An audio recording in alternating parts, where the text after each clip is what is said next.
안녕하세요. 드림웰 심리상담센터 원장 김기우입니다. 지난 2번에 걸쳐 분노조절 장애에 대한 내용을 알아봤는데요. 분노조절 장애는 환경, 외상후 스트레스 장애, 그리고 타고난 성향과 기질, 이 세 가지가 주요 생성 요인이고, 분노조절 장애의 첫 번째 생성 요인인 환경적인 문제로 인해 생성된 증상을 해결하는 방법까지 설명드렸습니다. 오늘은 그런 바탕 위에서 분노조절 장애에 대하여 3부라는 주제로 분노조절 장애의 두 번째와 세 번째 생성 요인은 어떻게 해결하는지에 대해 알아보는 시간을 갖도록 하겠습니다.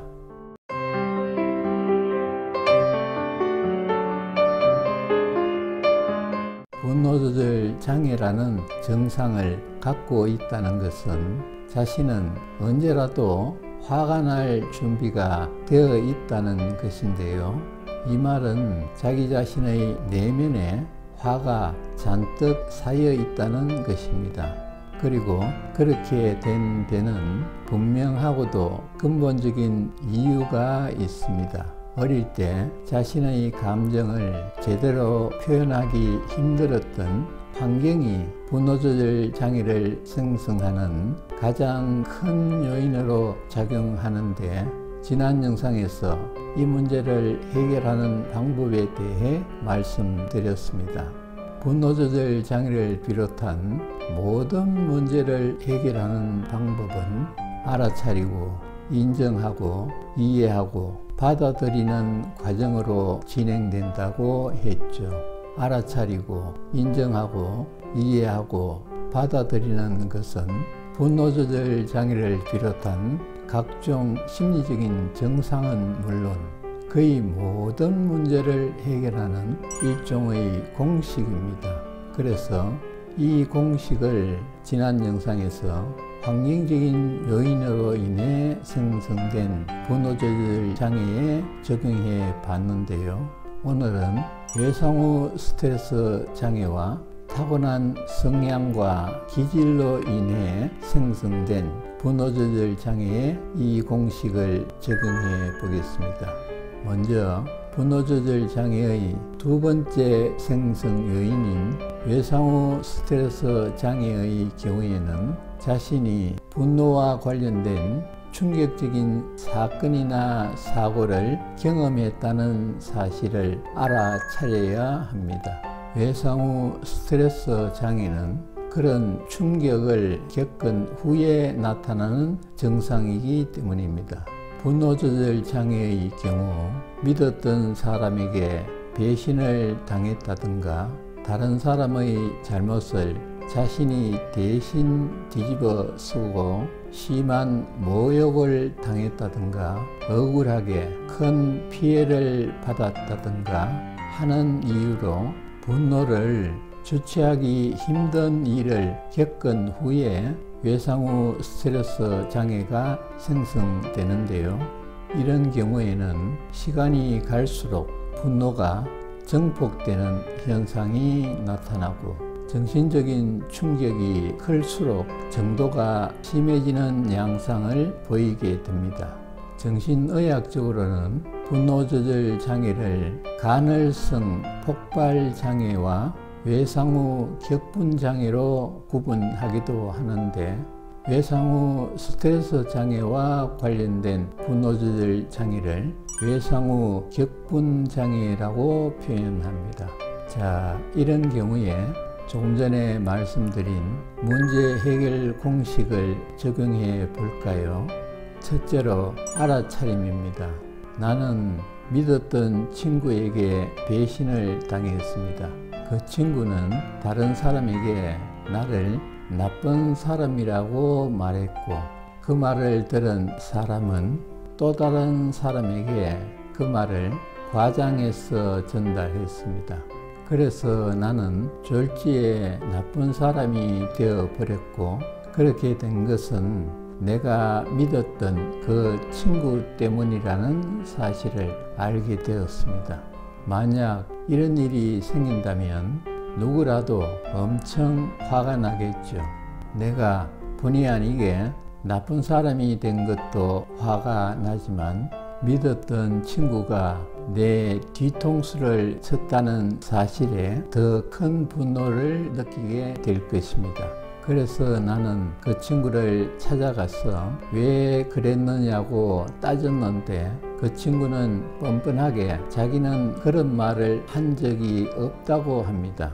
너무 뻔한 거짓말을 듣는 순간 나는 화가 머리 끝까지 치밀어 올라서 그 친구의 멱살을 잡고 죽여버리겠다고 소리쳤습니다. 결국 나는 그 친구와 절교를 했고 다시는 안 보고 살겠다고 다짐을 했지만 화는 좀처럼 풀리지 않습니다. 그 친구는 물론이고 그 말을 퍼뜨린 다른 사람들도 생각하면 생각할수록 온몸의 피가 거꾸로 돌 만큼 화가 솟구쳐 오르는 것입니다. 그리고 시간이 지나면 괜찮아질 거라고 스스로를 위로해 봤지만 오히려 갈수록 상태는 심해졌고 마침내 분노 조절 장애로까지 발전했습니다. 여기까지가 내가 겪은 충격적인 경험이고 팩트이기 때문에 이런 사실을 알아차리기가 어렵지는 않을 겁니다. 자, 그런데 그 친구는 왜 그렇게 나를 나쁜 사람이라고 소문을 낸 것일까요? 거기에도 분명히 이유가 있겠죠. 예를 들면 나는 그 친구를 믿고 의지했지만 그 친구에게는 그것이 부담스러웠을 수도 있고 지나가는 이유로 내가 그 친구를 함부로 대했을 수도 있습니다. 그런 점이 싫어서 그 친구는 그렇게 하지 않았으면 좋겠다는 말을 여러 번 했지만 내가 그 말을 무시했을지도 모릅니다.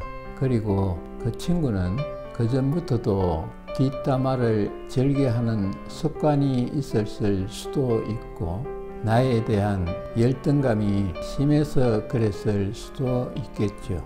어쨌든 중요한 것은 그 친구가 내 뒷담화를 했다는 것이고 그렇게 한 데는 이유가 있다는 사실입니다. 그래서 이 사실을 알아차리면 됩니다. 그 친구가 내 뒷담화를 했다는 것을 알아차리고 그렇게 한 것은 이러저러한 이유 때문이었다는 사실을 알아차리게 되면 일단 내가 겪은 그 충격적인 경험 자체는 인정할 수 있게 되는 것입니다.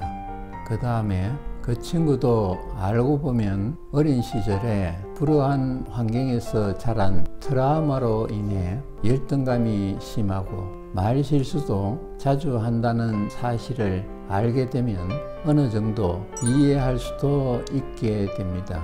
그러면 내 자신이 피해를 입었다고는 하지만 전체적인 상황을 받아들일 수도 있게 되죠. 외상후 스트레스 장애를 치유하는 데는 이 밖에도 EMDR이라는 치료법이 있는데 이 부분과 관련해서는 발표공포증의 원인과 해결 방법 일부라는 영상의 중간 부분에 자세하게 나와 있으니 참고하시기 바랍니다.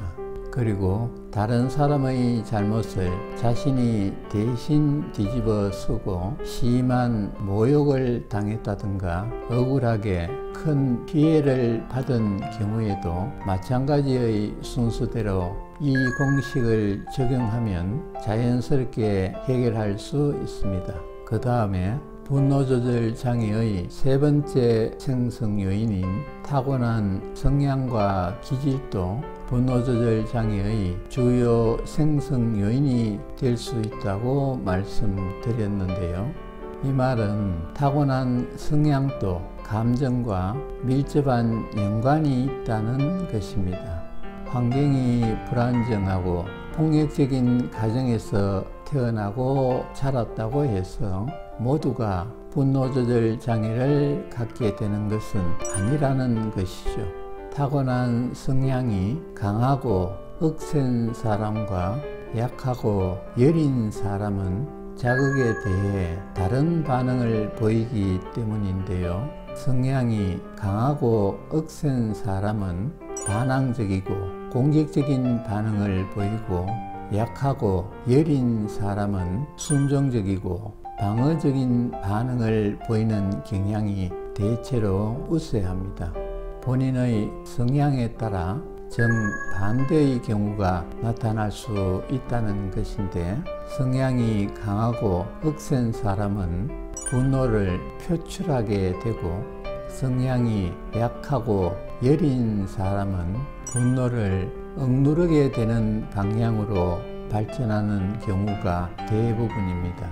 비슷한 환경에서 태어나고 자랐는데도 어떤 사람은 분노 조절 장애에 시달리고, 어떤 사람은 분노를 지나치게 억누르다가 다른 증상, 예를 들면 강박증이라든가 무기력증에 시달리는 경우가 얼마든지 발생할 수 있는 것입니다.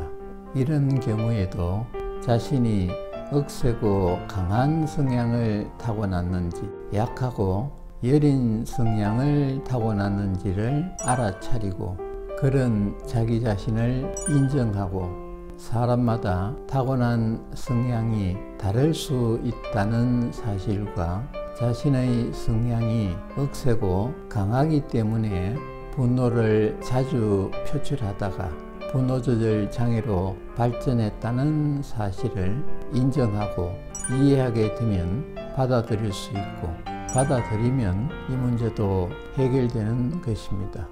물론 그렇다고 해서 자신의 정상이나 그 정상이 생성된 요인을 금방 알아차리고 인정하고 이해하고 받아들이는 것은 결코 쉬운 일은 아닙니다. 머리로는 이해가 되지만 가슴, 즉 감정적으로는 도무지 인정하고 싶지 않기 때문입니다. 그동안 자신이 피해를 받아온 것을 하루아침에 인정하고 받아들이기는 너무 억울하기 때문이죠. 이것이 바로 저항입니다. 그래서 이 문제에 대해서는 자신의 내부에 강한 저항감이 자리 잡고 있다는 사실도 알아차려야 합니다. 그리고 그럴 때 비로소 자신의 감정을 컨트롤할 수 있는 바탕이 마련되고, 지속적으로 문제 해결 공식을 삶에 적용함으로써 분노 조절 장애는 물론이고 다른 문제들도 근본적으로 해결할 수 있게 되는 것입니다. 하지만 이런 방법을 활용해서 분노 조절 장애를 스스로 극복하기 위해 최선을 다해 노력했는데도 증상이 좀처럼 호전되지 않는다면 전문적인 도움을 받아보시길 권해드립니다. 정신과 병원이나 심리상담센터를 방문해서 정확한 진단을 받고 약물요법과 심리상담을 병행해서 마음의 상처를 치료하는 것이 가장 효율적이고 현명한 방법이기 때문입니다. 자, 오늘은 분노조절 장애에 대하여 3부라는 주제로 분노조절 장애의 두 번째와 세 번째 생성 요인은 어떻게 해결하는지에 대해 알아봤는데요. 분노조절 장애에 대해서는 일단 이점에서 마무리하고 다음에도 이런 방식으로 각종 심리적인 증상들의 생성 요인과 해결 방법에 대해 알아보는 시간을 이어가도록 하겠습니다.